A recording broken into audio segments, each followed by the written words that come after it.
Obrigado, Sr. Presidente. Em nome do Grupo Parlamentar do PSD, cumprimento o Sr. Tenente Coronel. Sr. Tenente Coronel, certamente já percebeu o motivo porque foi cá chamado e tem precisamente a ver com aquela contextualização que já foi feita e que já teve a oportunidade de a explicar, que era precisamente o chefe da secção responsável pelo NIC de Loulé, que coadjuvou a Polícia Judiciária Militar. Pelo que me parece, e de facto concordando também que temos todos que respeitar nesta fase a presunção da inocência, mas a verdade é que os títulos dos jornais e da comunicação social todos apontam para aquilo que me parece das suas respostas anteriores, que ainda não parece acreditar. E vou citar alguns títulos. GNR e PJM plantaram armas no local onde foram encontradas. Hierarquia da GNR pode ter dado luz verde a encobrimento em Tancos. Militares da GNR simularam a investigação. Enfim, pacto entre polícias e ladrões. De facto, isto são títulos para antegravosos, e nomeadamente este aqui que diz: hierarquia da GNR pode ter dado luz verde a encobrimento em Tancos. Portanto, de facto, parece-me que é por isso que o Sr. Tenente Coronel está aqui, e era de facto importante, e eu gostava de perceber, para começar, o que é que acha que de facto aconteceu, se acredita realmente que foi encenação, e se não, qual é a razão que vê para que estes 3 GNRs tenham sido detidos, pelos vistos constituídos arguidos, e até que tenha um processo disciplinar a correr, no qual o Sr. Tenente Coronel já foi testemunha, certo? Não, esse processo, existem os 3 processos disciplinares e existe um outro processo de inquérito no qual eu fui ouvido na qualidade de visado, não nestes processos disciplinares dos militares. Visado como? O que é que... Visado é uma das figuras das pessoas que são apontadas em termos de averiguação da sua atuação em determinado tipo de contexto. Sim, gostava que mas no âmbito deste processo, da questão do reaparecimento das armas. Não, tem a ver com toda esta situação da envolvência, até que, no fundo, é para clarificar a forma como os serviços intervieram nesta situação. E esse processo interno, administrativo, pode-se dizer, já tem desfecho? Tem algo para que nos possa dizer sobre o desenrolar e conclusão deste processo? É um processo que, tanto quanto tenho conhecimento, está em curso na Inspeção-Geral da Administração Interna. Presumo que está em curso, não há desfechos relativamente ao mesmo ainda. Voltando então à minha questão inicial, que era a de perceber qual é a sua visão sobre os factos que ocorreram e sobre estas notícias. Sr. Deputado, essas notícias foram veiculadas após a detenção dos militares da GNR, presumo eu. Segundo informações, que segundo resulta, pegando em algumas das notícias, segundo fontes do Ministério Público, segundo extratos de decisões do Ministério Público, portanto parece haver aqui de facto alguma credibilidade, e eu queria era mesmo perceber, na sua opinião, e é isso que eu gostava de perceber, na sua opinião, o que é que se passou aqui? E caso não tenha havido a encenação, caso ache que não tenha havido a encenação, qual a razão que nos pode indicar, uma vez que era o diretor de operações, ou não é diretor de operações, mas o responsável destes elementos, e que, portanto, os supervisionou, das duas uma, ou os comandou, ou, a posteriori, será tomado conhecimento de atos que eles tenham realizado oficiosamente. E era isso que eu gostava de perceber. Sr. Deputado, relativamente à questão das notícias que surgiram,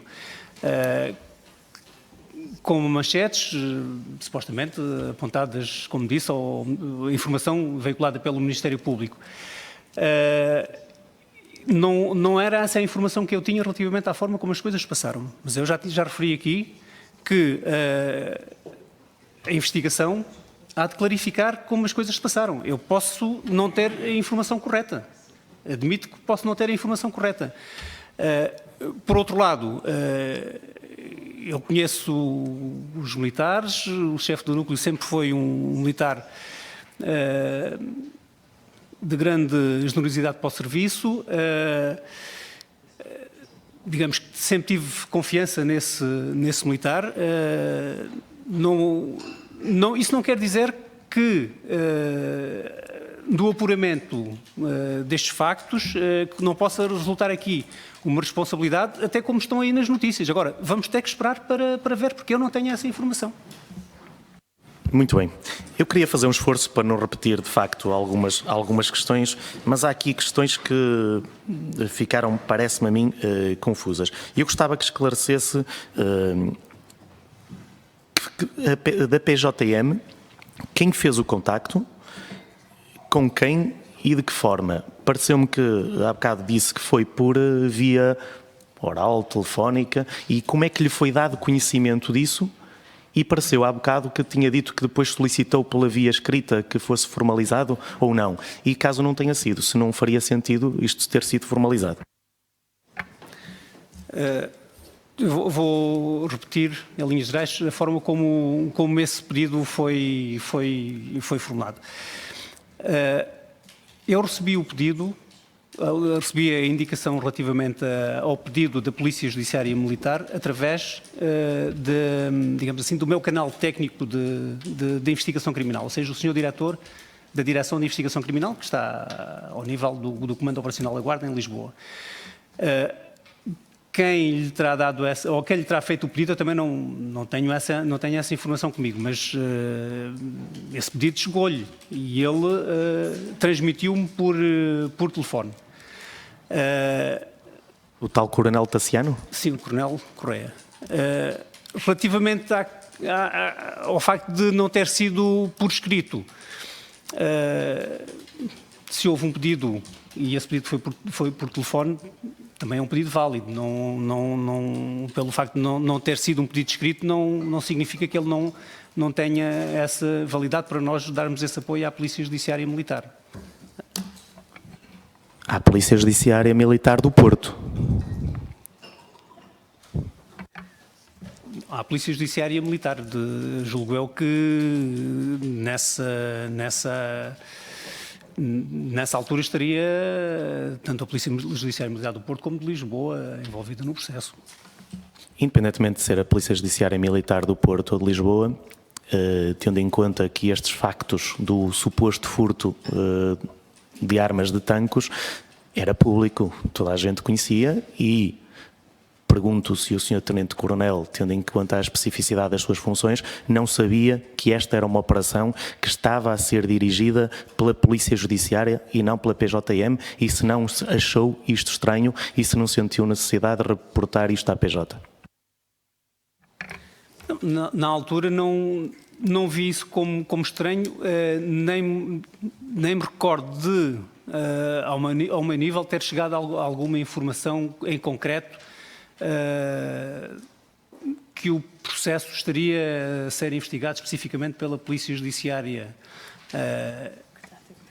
Não sabia, à data, que estava a ser investigada pela Polícia Judiciária? É isso que me está a dizer? Estou a dizer que não me recordo em concreto que eu tenha recebido alguma informação. Não. Se a informação que pudesse haver teria que ser informação de comunicação social na altura, mas ainda assim não me pareceu estranho que a Polícia Judiciária Militar estivesse com aquele processo. Aliás, nós inclusive, salvo erro, recebemos uma ordem de pesquisa, e essa ordem de pesquisa, sob informações, isso normalmente surge depois de haver alguns factos relevantes, são emitidas ordens de pesquisa. Relativamente a esta de tanques também foi emitida uma ordem de pesquisa, e o que falava era com base em pedidos de informação da Polícia Judiciária Militar.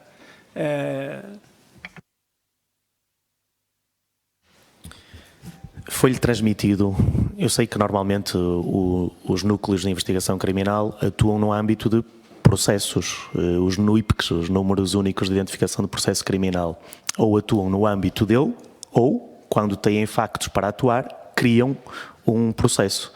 Eu pergunto-lhe se lhe foi transmitido algum número de processo. Não, eu não pedi o número de processo sobre o qual esta investigação decorria. Não me recordo de ter pedido, mas quer dizer, foi uma situação que nunca se me pôs.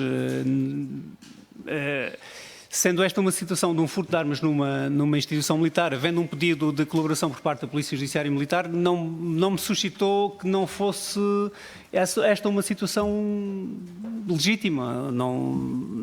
Mas concretamente não pedi o número desse processo de crime, não.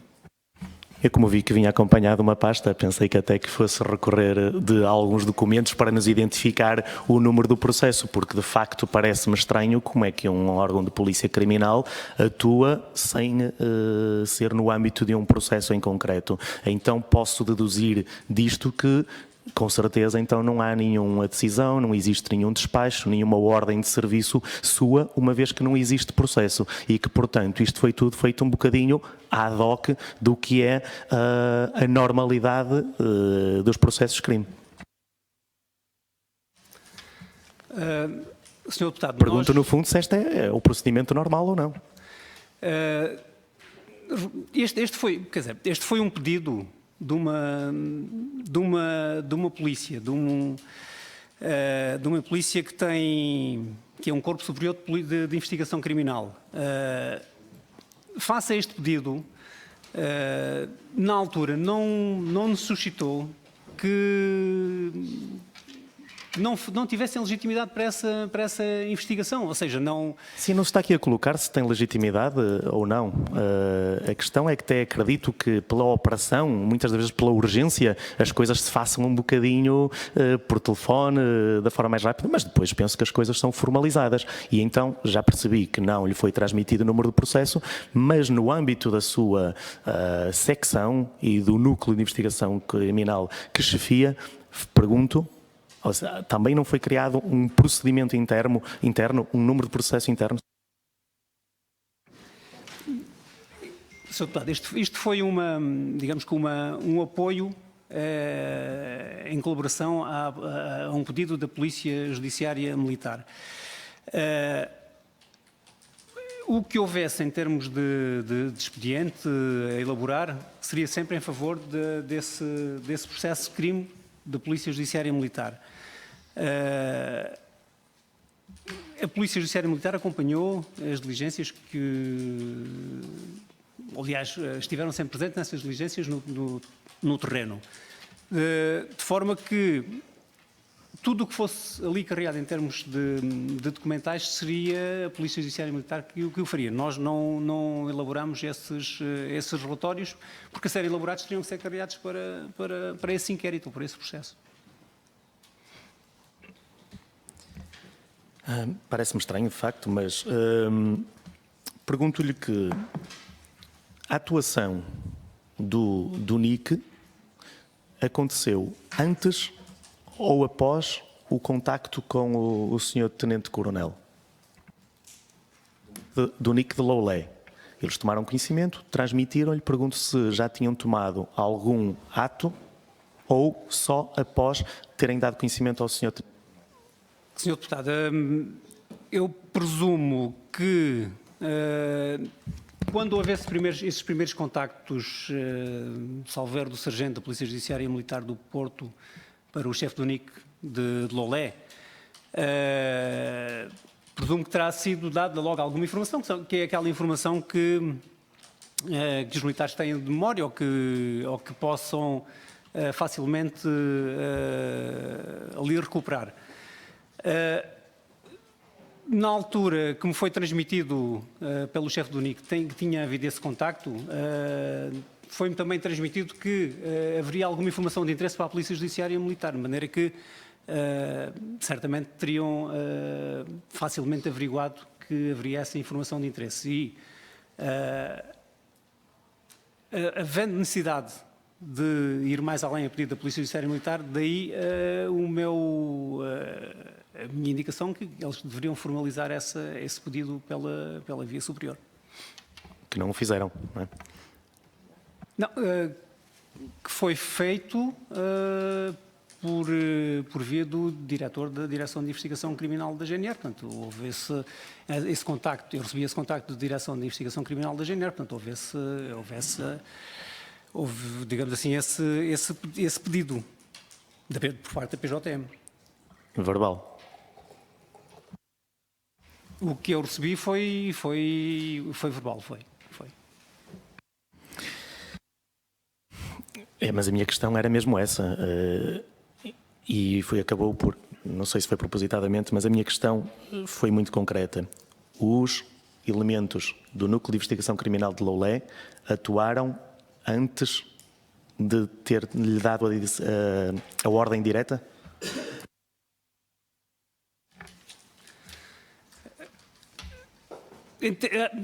Temos que tentar perceber aqui o que é que significa digamos assim, essa expressão atuação. Se houver recepção de um contacto por parte, por exemplo, um chefe do núcleo ou um militar do núcleo, se tiver um contacto por parte de um outro... No caso concreto, eu sei que está na generalidade, mas neste caso concreto, o que é que aconteceu?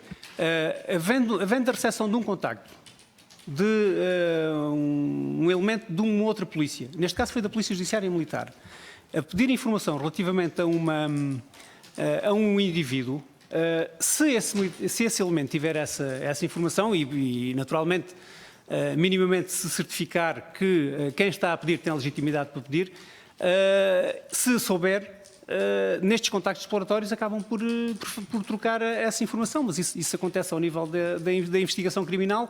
Para quê? No fundo é para tentar abrir linhas de investigação. Então posso presumir que eles iniciaram a sua atuação de investigação no âmbito das suas funções sem previamente a sua ordem direta sobre eles. E a minha questão é, independentemente da sua ordem ou não, que conhecimento depois é que eles lhe foram dando das operações? Sr. Deputado, relativamente à questão de iniciarem colaboração sem antes me terem informado da situação, presumo que tenha havido alguma troca de informação ou algum passar de informação, mas isso não, tínhamos aqui que medir até que ponto é que extravasaram as suas competências relativamente àquilo que deram. Eu queria chegar muito diretamente a saber se toda a atuação deles foi por sua indicação e seguiram as suas diretrizes, ou se atuaram como bem entenderam no momento e se depois lhe deram conhecimento e de que é que deram conhecimento. Ou seja, simplificando, conte-nos aqui todo o conhecimento que tem sobre a atuação destes elementos que dependem de si. Sr. Deputado, eu penso que de uma forma geral já fui fazendo esse reporte dessa atuação. E eu, tentando centralizar novamente ou posicionar novamente a informação, após esse contacto que me foi feito pelo chefe do Núcleo de Investigação Criminal, eu percebi que da parte da Polícia Judiciária Militar havia interesse em avançar mais nesta linha, considerando alguma informação que foi transmitida ou que foi ali aberta pelo Núcleo de Investigação Criminal de Loulé, e o que eu disse é que para se avançar mais nesta investigação teriam de fazer um pedido formal. Agora, um pedido formal para nós também pode ser um pedido por telefone, e foi isso que aconteceu neste caso. Avançaram e fizeram o quê? Responda-me, eu estou a perguntar o que é que aconteceu aqui. Sr. Deputado,